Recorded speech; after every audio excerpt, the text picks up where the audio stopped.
আমি মোটরসাইকেল চালাই জানিস, আমি জাহাজের গতিতে চালাই মোটরসাইকেল। अबे এটা তো কিচ্ছু লাগবে, আমি যদি মোটরসাইকেল চালাই না তো যে চাচা গলা দাদা গলা হারকে নুঙ্গি পিনা এই চা খায় ওরকে নুঙ্গি সুদে উঠে যায় পুরো মোটরসাইকেল যে বুঝতালি শালা তোরা তো বাদ দে, আমি প্রত্যেক মিনিটে একটা করে বকরি অ্যাক্সিডেন্ট করে দিই। হ্যাঁ বে সুমন, কি হয়েছে আমার বকরিটা এখনি কুচে এলো, শালা কম দিনের কাছে চলে গেল, ওকে ধরতে পারলো না বে। কি হয়েছে ছিল? ছোরা কেমন জামা পিনে ছিল বে? সাদা চিটকা উটকা বে, সাদা ছিল। ওকে যদি ধরতে পেতো কিনা। কি হলো তোর বে?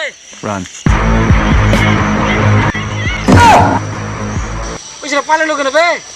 अबे सालार কইছে তুই একটু আগে যদি কই দিত তো লাভ হতো বে, নাম বাঁচাওরা ডায়লগ মারলে শালা কইছে মিনিটে বকরি অ্যাক্সিডেন্ট করি হিসাব করেছি। তুই আগে গেলে কই যাবে ওরা কুদকে